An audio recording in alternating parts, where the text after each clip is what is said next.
What are your feelings on raising kids in the craft? I chose, because of the time in which I was doing this, 70s and 80s, to raise a child of nature, a free spirit. I didn't want that child to inherit my conceptions of deity. I wanted him to explore it on his own.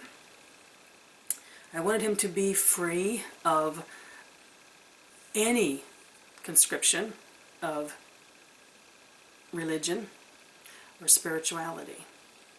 I also wanted him to be free to share his experiences at home and in community and in schools without being judged by society around him. In those years, you could lose your children. They could be taken away from you, given to other family members. They could be denied proper education. They could be ridiculed and banished and treated terribly if they had stated beliefs outside the accepted.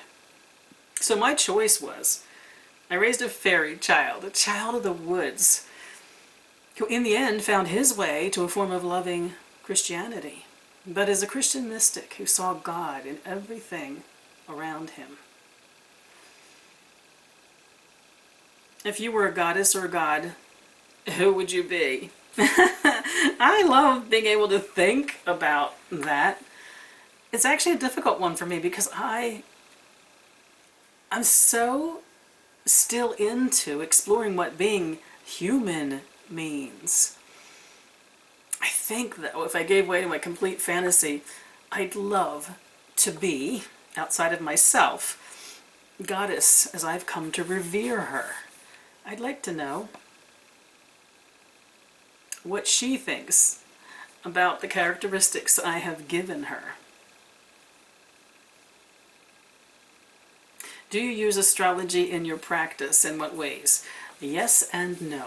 I'm not a student of astrology, but there are things I use in my practice. For instance, spell working according to certain days of the week, or times of the month, or times of the year that are astrologically aligned in the sense that the original symbolism came from astrology.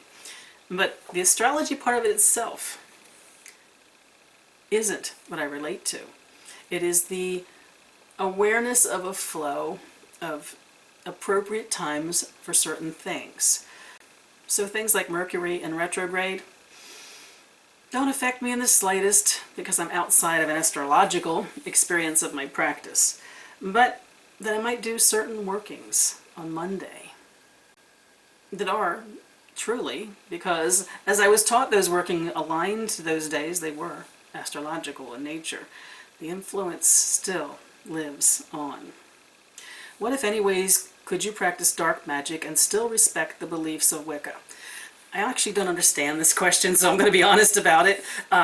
Wicca and dark magic, one and the same. Wicca and all forms of magic, one and the same. I don't understand the intent of the question, so if I can have a conversation with the person who wrote it, I might have an answer. But as a standalone, which do you practice dark magic and still respect the beliefs of Wicca? That's a question I can't answer. Do you have any witches in your family? They wouldn't have called themselves that, but I have healers in my family. I have mystics in my family. I have, when I think of my grandfather, someone who was very connected to spirits of land. I have had women in my family who had a sense of spirituality at the greater connection of all living things. I might consider it to be a witch-like experience of oneness. It's just not the name they would have ever given it. What item can you not witch without?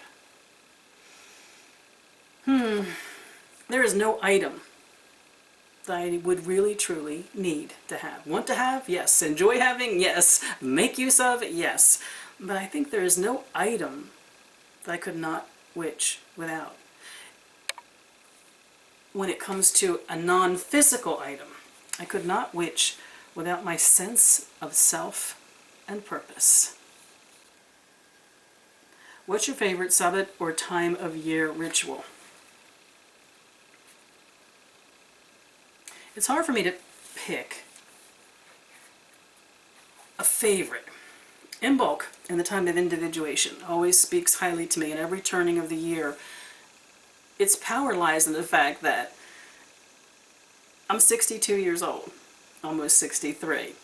So you think I'd be pretty darn individualized by this point, wouldn't you? But in book, every year I'm reminded, no, every turning of the year brings me back to a new place where I reinvent myself and my understanding of who I am. A balance to that is Lammas. The balance to being so aware of self and sense of who you are, and I'm back to purpose again, is what gets sacrificed of that, what gets given over from that to some sense of greater possibility. So the two of them balance themselves out nicely for me. Have you ever had a YouTube burnout? No, I've not. I've never felt the need to withdraw, to reinvent, to redeclare. I have always been comfortable with being present as I could, being elsewhere when I need to be called to be elsewhere. There have been times when time has been more limited, so I couldn't watch or respond to as many videos as I sometimes can, but I have never felt that. I've never put the kind of excess of my own energy into being present to this community that means I give more than I have to give at any time. I've never felt bad when I've had to take a break. I've never felt bad when there's been gaps in between videos. It's just not something that's happened to me. What's your favorite witchy shop, and do they have an online store? I'd have to say no answer to this one.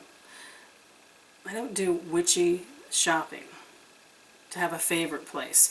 There was actually a place I loved for years and years and years. I can't remember the name of it. I think it was stormsong.org. I really enjoyed it. I enjoyed the energy of their products and their personality. And it's been gone now for a couple of years, I think. It's really the only one. I buy things through Magical Omaha online, but that's about it. I don't really have...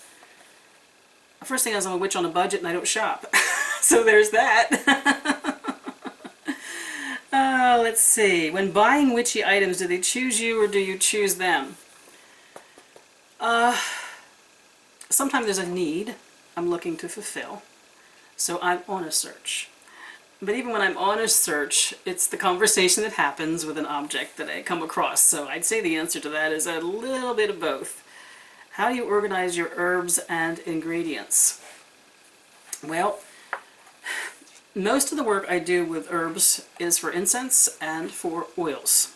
So I'm not using them for ingestion or healing or that kind of sophistication. I'm using them for incense and for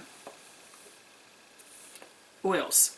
And I organize them in their bottles and containers according to whether they are a low, a medium, or a high note, and then alphabetically within that.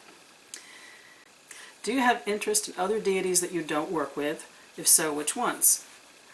I don't think there's been a deity that hasn't been interesting to me and intrigued me, and when I hear about a new one, I want to find out what its history is and how it was honored in its own time, and I'm very curious to know what is happening in a contemporary sense in relationship to it. So it's a constant curiosity for me. Do you have a favorite time of day to do spell work? If so, why? According to what I'm doing, it's the energy of the day that I would like to connect to. It might be high noon, it could be middle of the night, it could be sunbreak, sunset. It's according to what I feel, what energy I want to be aligned to. So I can't say I have a favorite time. It tends to be that I have the quietest times when I can withdraw to focus before sunrise, right before sunrise, or in the middle of the night. So those two times end up being very powerful to me. Are you a solitary or do you work with a coven? I am solitary. I've been solitary for 2.5 years or so now. And most of my life I have been covened. There have been 3 very important covens in my life. All powerful and healthy and beautiful in every way. They have disbanded for reasons that were the right reasons. I've been stayed in touch with many people from all those years and all those experiences. I led 2 of them, and I was elder in one. In between those times now, so between Coven 1 and 2, and 2 and 3, and then now, I have had my times of being a solitary practitioner. If you could pick a certain witchcraft tradition that fits your practice most, what would it be? My first decade of practice, and my elevations within that practice were traditional Wicca. So it still, to this day, influences me the most. The covens I've been in since were much more free-form, but inspired by the more traditional. I like, over the years, seeing where it's taken me to have that foundation. I cannot imagine my life if that hadn't been the beginning place, the foundation, the birthplace of everything that I've done in later groups and as a solitary practitioner. What was the most creative spell you've ever done, and what did you use? I don't believe in talking about spells. I don't believe in sharing them or sharing the results of them. It's a personal quirk. What do you prefer for divination? Tarot, oracle, runes, etc., and why? I've worked with stones, and I have worked with the runes, and I have worked with tarot. What are some ways you keep yourself grounded? Getting outside. Top of my list on being grounded. Using my body. Walking as I'm able. I am handicapped. Getting outside is not as easy as my declaring it's my favorite thing makes it sound. Using my body in all the ways God has created it to be used, whether it is dancing and laughing and walking and running, and I'm thinking of my life now, swimming and making love and hugging and everything that my body is intended to be doing to experience this time round fully. Have you ever had a spell go horribly wrong? Would it surprise you? That's not something I would be interested in sharing. However, I will share that I'm very careful in how I word spells, and I offer my spells to my deities, and I offer my spells to the universe. That no harm is done. I've always worked from the place of affirmation and strength that doesn't come from destruction. My gods know that's how I prefer to work. I offer my workings to them. I ask that they see my works well done. And if I have, without intent, or even intentionally in a moment of high emotion, done something that is not aligned to what I have decided is my highest will, they stand by me and they see that the prayer that I sent out, I don't have to say later, well, I asked for this, and now look what I've done. So it's left me sometimes wondering why something didn't work. And the thing is, there aren't too many instances that over time I haven't been able to say, I can see why. That was not to my best interest or to the greater best interest. What are your opinions on initiation rituals? The single most important, moving, impactful, freeing moment of my life was when I was initiated into my first circle. That gives you an idea. When I think about initiation rituals, the ritual itself, the words of it, what's done, what happens around you, that's not the ritual. The ritual is what rises in you, rises from you in response to that. How you are transformed and changed. How you are both standing uniquely and perfectly within a circle of others, and how you are one with them and one with the deities you've chosen to honor together. Liberating, total freedom, sacrifice, transformation. Have you ever had full contact with your deity? If so, what happened? It's happened to me several times in my life, both with deity that appeared as goddess and deity that appeared as God. I think the instances are very personal, but yes, indeed. It left me shaken to the bones each time, changed, moved, wanting more, although the experience has been far and few between. What about you is unwitchy? I like that one. I can't separate who I am as a witch out from anything else, so everything about me is part of who I am as a witch because it's me living my life.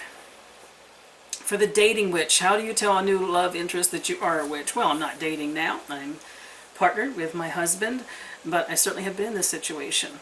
And I gotta tell you, in my life, it was not easy. I have not been, for most instances in my life when I was single, I've not been in situations where I met many pagan men and women. No less someone who would be specifically understanding of my given tradition and practice. First, in a dating situation, nobody's business what I do privately. My spirituality is my own business. So early on, it was never a problem or a challenge. I don't want to say a problem, a challenge in like how to explain, or there's so many things in a dating situation that you are learning from the ground up, and spirituality and practice is just such an involved thing that when your practice is not mainstream, it's another thing about you that is intricate and intimate, and therefore you choose at a certain time to share about it. I remember when my husband and I were dating, he had never even heard about Wiccans. He didn't know there were contemporary witches. He did know women as healers and mystics, and had a lot of experience in his family of mystical women. But I remember when the time came to have the discussion with him, one of the ways in which I knew whether someone was someone I wanted to keep in my life for any length of time, or whether it was a experience of passion that needed to just go by the wayside, that I was over it, was whether I wanted to be so revealing of myself to share something that intimate. I can't remember exactly how it happened when the conversation first happened with my husband and I. I do know it's before we met in person, because we had been corresponding for quite some time. And then he did what a lot of people would do when meeting their first Wiccan. He went online to research it. And I still think one of the things that led me to open my heart to him as time went by is a phone call I got from him saying, I've been doing a little research on this Wiccan thing. I don't think I'm finding the right sites because I know what I'm saying is not you. And it really opened a great avenue for he and I to have a discussion. Who's a past witch that has inspired you, rather famous or not? Oh, I'd say, going back to fairly young years, Lori Cabot, a great influence on me. I had a chance to meet her a couple times when I was really exploring who I was as a priestess. And she changed my life with conversations that we had. I'm one among so many thousands and thousands. Not someone you remember after all these years, but she changed my life completely. And I probably would have to then say the first priestess I ever had in a Wiccan coven. Oh, goddess, I love that woman. And in my second coven, the mentor who brought me in, who was our priestess, I eventually took her place, my beloved Rachel, were the three women that I can think of that made the most influence on who I was as a witch and a woman.